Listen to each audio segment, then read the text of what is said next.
Hello everyone, and welcome back to our channel. Today we're diving deep into a powerful and deeply emotional psalm, Psalm 55. We'll start by reading through the King James Version, and then we'll unpack its meaning using the clarity of the New King James Version to help us understand its timeless message. Let's begin with the King James Version of Psalm 55. Give ear to my prayer, O God, and hide not thyself from my supplication. Attend unto me, and hear me.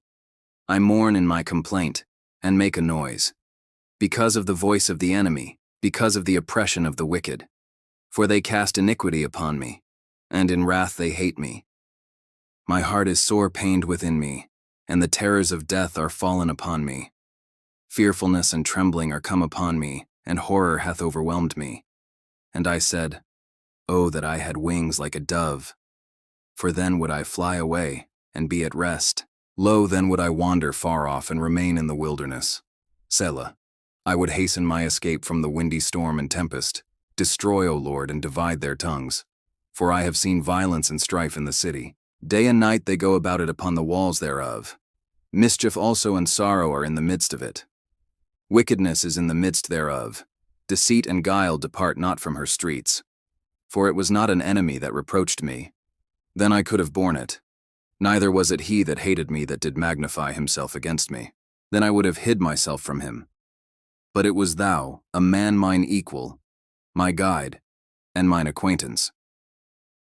We took sweet counsel together, and walked unto the house of God in company. Let death seize upon them, and let them go down quick into hell. For wickedness is in their dwellings, and among them. As for me, I will call upon God, and the Lord shall save me. Evening and morning, and at noon will I pray, and cry aloud, and he shall hear my voice. He hath delivered my soul in peace from the battle that was against me, for there were many with me.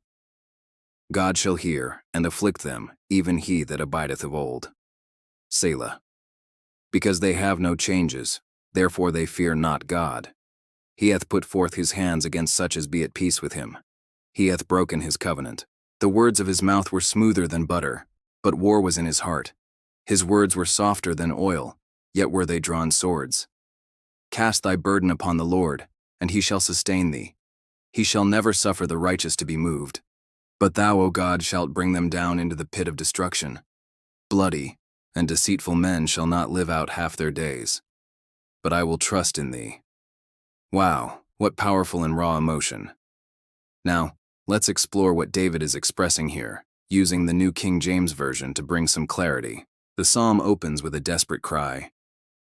Give ear to my prayer, O God, and do not hide yourself from my supplication. David is in anguish, overwhelmed by the threats of his enemies. He feels the weight of their hatred and lies, saying, My heart is severely pained within me, and the terrors of death have fallen upon me. This feeling of being trapped and overwhelmed leads him to a very relatable desire. Oh, that I had wings like a dove. I would fly away and be at rest. Have you ever felt that way? Just wanting to escape the chaos and find a place of peace. David imagines fleeing to the wilderness, away from the windy storm and tempest of his troubles. But then, his focus shifts. He prays for God's justice against the wickedness he sees all around him, the violence and strife in the city. And this is where the psalm takes a deeply personal turn. The source of his greatest pain isn't a known enemy. He says, For it is not an enemy who reproaches me, then I could bear it. But it was you, a man my equal, my companion and my acquaintance. We took sweet counsel together, and walked to the house of God in the throng. This is the sting of betrayal from a close friend, someone he trusted and shared his life with. This friend's words were smoother than butter, but war was in his heart. This betrayal is what makes the pain so sharp and profound. In the face of this heartbreak and fear, where does David turn? He declares his unwavering trust in God. As for me, I will call upon God, and the Lord shall save me. Evening and morning and at noon I will pray, and cry aloud, and he shall hear my voice.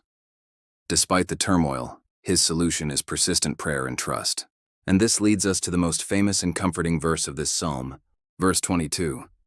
Cast your burden on the Lord, and he shall sustain you. He shall never permit the righteous to be moved. What a beautiful promise. Whatever you are carrying today, the fear, the anxiety, the hurt from betrayal, you are invited to cast it, to throw it, onto the Lord. He is strong enough to carry it for you. He promises to sustain you, to hold you up, and to keep you steady through the storm. The psalm concludes with a final declaration of trust. While justice will come to the deceitful, David's final word is, "But I will trust in you."